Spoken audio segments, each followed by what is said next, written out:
তার গোলামদেরকে এত সুন্দরভাবে কুরআনুল কারীমের মধ্যে আল্লাহ তাআলা তার বান্দাদেরকে সুন্দর করে আজিম একটি কিতাবের মধ্যে তার বান্দাকে কত না সুন্দর করে বুঝিয়েছেন। কথা বলেন। পৃথিবীতে যত নবী রাসূল এসেছেন, যতগুলি কিতাব এসেছেন, এই কিতাবের মতো একটা নিটিন ক্লিন, একটা নিখুঁত কিতাব, একটা আজিম কিতাব পৃথিবীতে কি আর এসেছে? এসেছে? আর আসবে? আর আসবে না।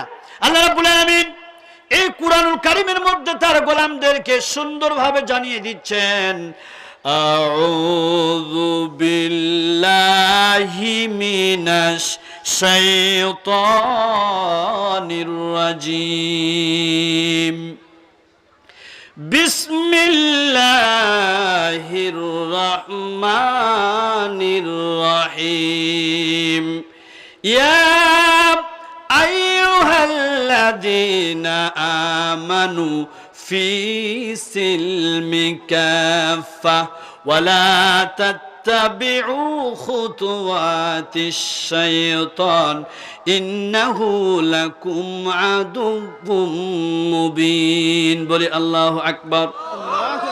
আল্লাহ রাব্বুল আলামিন বলে, হে ঈমানদারগণ, তোমরা ইসলামের মধ্যে পরিপূর্ণভাবে দাখিল হয়ে যাও।